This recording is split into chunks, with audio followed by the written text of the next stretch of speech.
There we go. Maybe we got the technical issue sorted now with Victor. You're on with Shannon and Matt. Hi. Hi, Matt. Hi, Shannon. Hello, Victor. So I've been listening to you guys actually a bit. I actually converted not maybe less than a year or so ago, but at the same time I listened to your show. Like, I was prepared to just turn everything off, but at the same time, you guys are kind of like interesting enough for me to go on. Because you know how it goes. You get online, you hear something you don't want to hear, you don't like, you don't disagree with, you might just turn it off. But that's not the case. And I wanted here to just tell you a message of my faith, of my come to Jesus moment, I guess. Okay. So what is your experience that you would like to impart to us that is compelling? There was always it was a demon inside of me, but I never even considered it a demon because this is actually a reason I wanted to call the show, because I saw in one episode that Matt, I even wrote notes about it, where Matt was talking to some guy in Arizona, and it was about nihilism and all that. But you ultimately said that without Christ, this is just a place that life is just something that you do before eternity, and I do agree with that. But you made it seem as though this life is important. And hang on, excuse me, yeah. Yeah, what you claim I said doesn't sound like me, so I'm already a little confused. I made like quick handwritten notes. So let me just read. Why don't we do this instead, Victor? Sure. Instead of trying to rehash what you think I said, which would maybe force me to have to go back and rewatch the show to figure out which one. Why don't we just talk today and forget everything about the past? You can tell us about your demon, how you discovered it's a demon, how any of us could know it's a demon, stuff like that. Because what I said in the past isn't really relevant, is it? Okay, part of it is, but I'm just saying this life is dirty rags. I'm literally Victor. I'm literally right here and can tell you what I think right now. So what I said in the past doesn't matter. You can always just ask me what I think right now. Sure. Well, thank you. Okay. The Bible and Christ says that this life is dirty rags. You disagree with that. For the longest time, I disagreed with that, but I have lived life to the fullest. I've made a lot of money. I had a lady. I traveled all over the world. I had lots of time, but there was always an empty hole inside of me. But on top of that, there was rage and lust and anger. And I expressed this lust by a lot of girlfriends. But even with a lot of girlfriends, there was always I just needed more and more pornography, even though I tried to do stages without masturbation. But I found out, but this is where the demon comes in, because I actually started reading the Bible. I didn't expect the Bible. I read it because apparently all laws in the United States and in the Western world come originally from the Bible. No, they don't. No, they don't. No, they don't. No, they don't. This is what I heard on a podcast. Again, well, I'm going to stop going with there's a story, but Victor, stop going with just what you hear in a podcast, because in fact, the laws of the United States, the majority, you take the 10 Commandments, the majority of them are contravened by laws, starting with the first one. Thou shalt have no other gods before me. The United States actually has religious liberty allowing that. There's no prohibition against lying, although there is one against perjury. The adultery laws are no longer have any teeth and can't be enforced. There's nothing that requires me by law to honor my father and mother.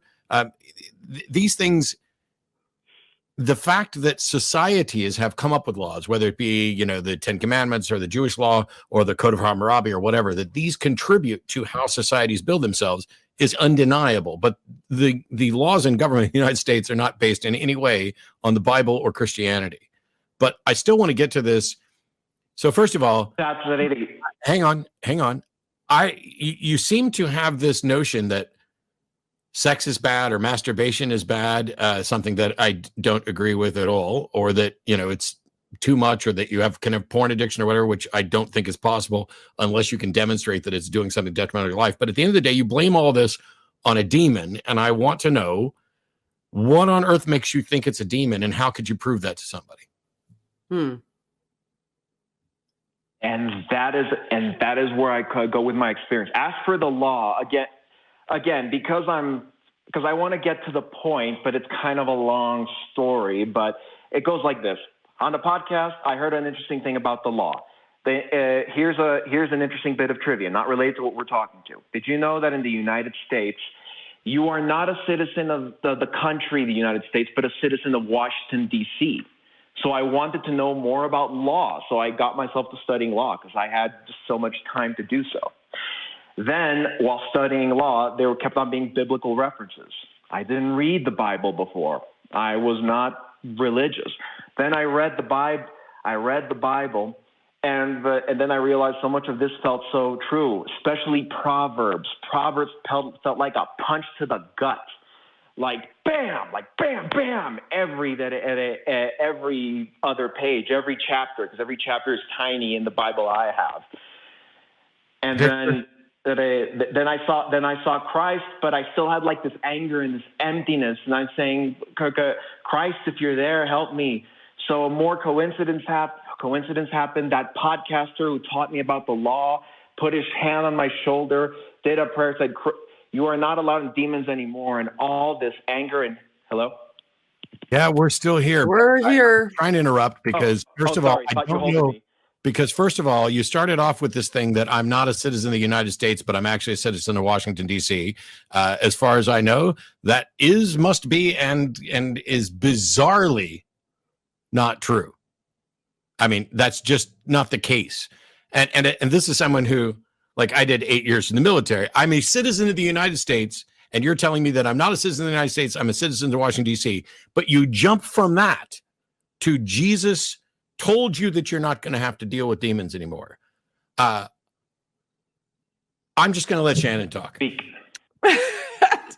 breath, Matt. Deep breath. Okay, so Victor, I think I actually have the whole story now. So it seems to me that you had an unfulfilled life, even though you had things that ostensibly should have been fulfilling to you based on what your expectations are, but by societal standards of what should be fulfilling, like being rich and being able to travel. Those things should just, we're taught that those things should be fulfilling. When they aren't fulfilling, sometimes it can be surprising. So that would lead to some form of despair potentially, and could lead to drug use, which it sounds like you were doing as well. Then you were exposed to this podcast No, let me finish. I just want to make sure that I'm understanding this before we go down a million tangential rabbit holes. You were exposed to this podcaster. He said something about the law that you found was interesting. You realized that maybe there was some reference to the Bible that might be worth looking into. You looked into the Bible. It resonated with you somehow, but you still weren't entirely fulfilled. This podcaster, somehow you managed to get a relationship, put his hand on your shoulder, cast out these demons. And then at that point, you realized that Jesus had come into your life and the demon was gone now, and you felt fulfilled. Is that a pretty succinct summary of your story? You got it perfectly right. And you're right about the drugs. There was Adderall and steroids, in fact. Okay. So none of that, and I want you to make sure that you can understand this from the perspective of somebody like me.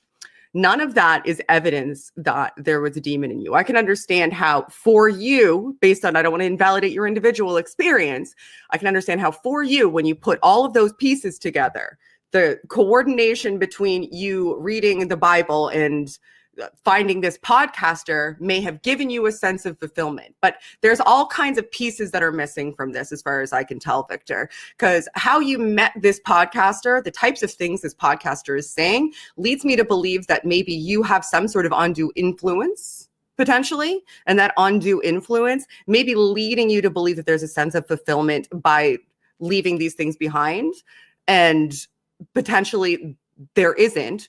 Or you found another purpose in your life and that purpose being in your life, or that group of people that you've been accepted into, somehow gives you a sense of belonging to a community that was missing from you before. All of those things are reasons, very valid external reasons, why those lustful feelings that you potentially had and that feeling of unfulfillment that you potentially had could have dissipated or been replaced by other feelings. None of those to me are evidence of a demon. If you hadn't been told demons existed by somebody else external of you, you wouldn't have even made or drawn that affiliation. That affiliation seems to have been drawn for you by exposure to the Bible and exposure to this podcaster / preacher who also apparently expels demons from people.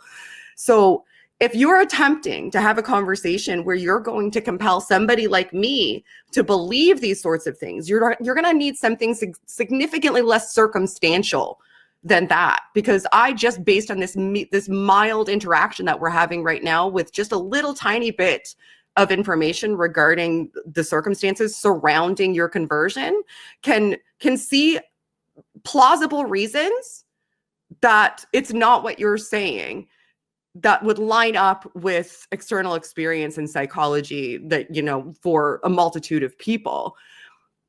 So I'm not compelled. Do you understand why I wouldn't be compelled? I can. And you seem to have finished almost my story in many ways.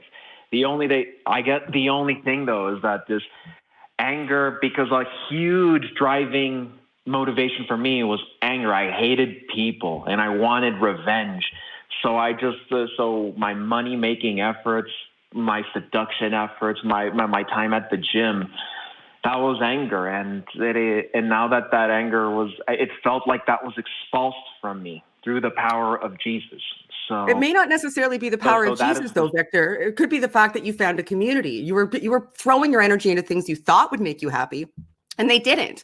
And continuing to throw your energy into things that you think are supposed to make you happy, that leads to disappointment spirals. And if you're in a consistent disappointment spiral and you have external reinforcement telling you these are the things that are supposed to make you happy, when you finally kind of drill it down and realize that the things that really do make you happy are individual relationships, for example, and you find an individual relationship, you can then draw the correlation that this relationship that I'm having is because of my exposure to the Bible. And it may well be because of your exposure to the Bible and Christianity that you formed those relationships, but it's the relationships themselves that may have appeased that psychological dissonance. You're drawing the conclusion that it was Jesus entering his spirit into you, when it may just be acceptance, the ability to feel as though you're atoning for things that that you feel guilty for, the realization that you can let go of the spiral of things that were supposed to make you happy that didn't, that led to disappointment. All of those things could culminate into you feeling as though that severe anxiety is abated in you, and you're no longer seeking out a source for happiness, because you found that the source for happiness is a simple thing like individual relationships, and not consistently seeking to attain things that don't actually have any sort of tangential value to being connected to humanity.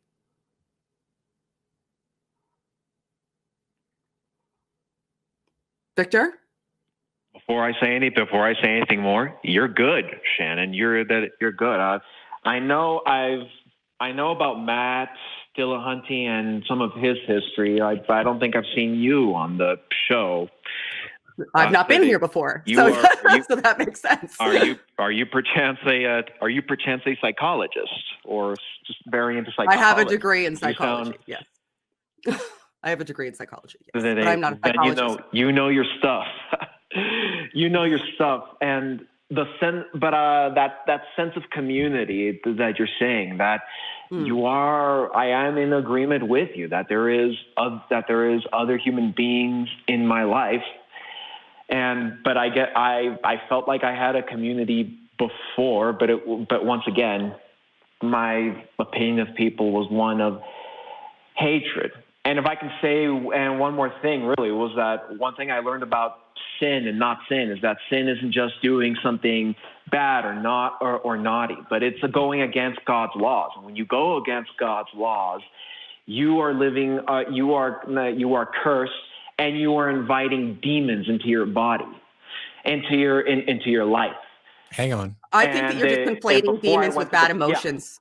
You're just conflating demons with bad emotions. You're just saying when I feel bad emotions, that is a demon. You can, if you remove demon from the equation, if you don't even utilize the word demon anymore, you can have a more coherent and helpful and productive dialogue about how to act and interact in the world and find that kind of happiness. Once you inject demon, you're actually removing a layer of responsibility and culpability from yourself and the other people around you as well, for culpability for your own actions and engagement in your life. So if you remove demons from the equation and just say, okay, when I feel bad emotions, I should do some introspective action to find the source of those bad emotions. If the source of those bad emotions is that I'm actively seeking things that are detrimental to me because I think they're supposed to make me happy and they aren't, which sounds like it might be the case in your story, then once you identify that and isolate that, then you can take logical, knowledgeable, productive steps towards actually finding happiness.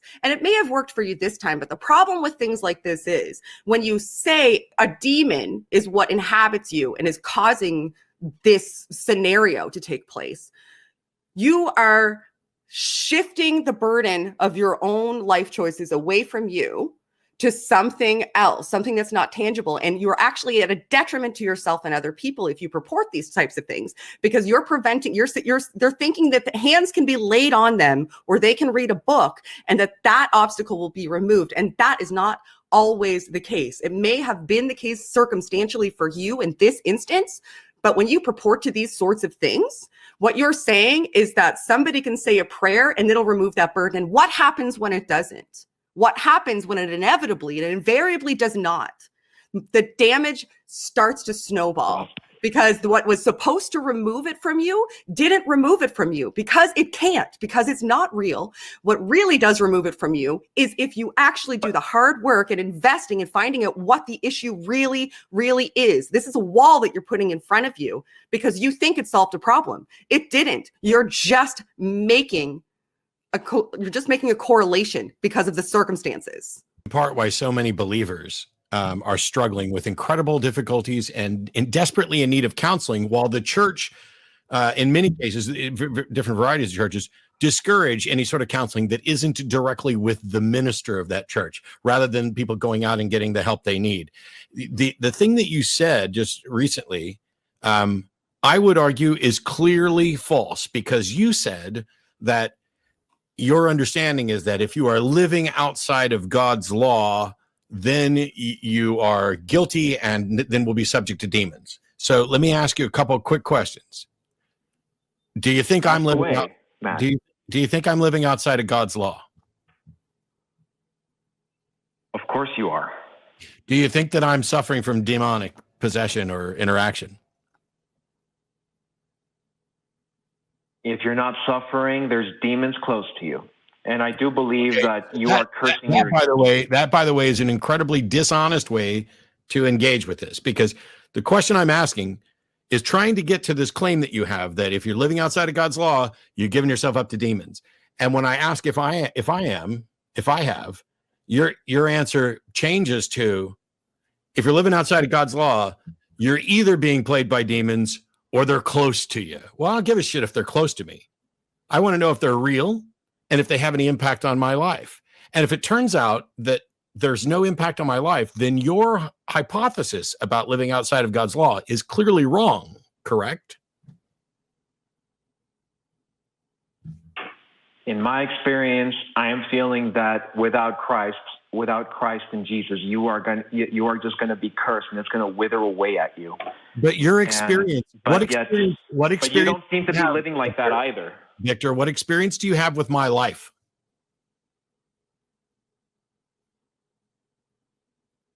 The experience I have is just that you seem like a well-adjusted man, and I'm wondering if there's any other curses in your life, because I'm just wondering whether are we just more and more cursed, because I was cursed in spite of all the good things. What is a curse, Victor, and how could you ever demonstrate that a curse is in place? Just that much like me, the feelings, just no mercy, no sense of mercy or righteousness, and constant anger, anxiety, and lust overcoming me. overpowering me. So for you, it seems that curse is seemingly synonymous with bad things happen and a sense of hopelessness. And an emptiness in my hole. That's correct. An emptiness in your hole. Okay. But curse, so is it possible for someone to feel emptiness when they're not cursed?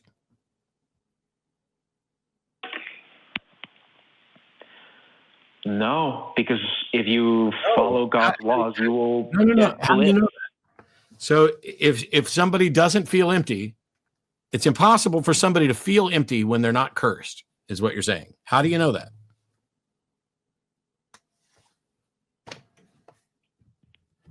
It just goes back to Proverbs and the I don't care about Proverbs. Demon cast out of me.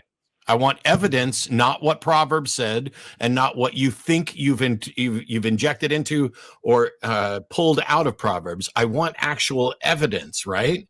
Because what you call a curse by Proverbs, a Muslim might call a jinn from Allah. That it essentially is giving you over to, the Bible talks about giving you over to reprobate mind. Other religions will say that, evil spirits and genies.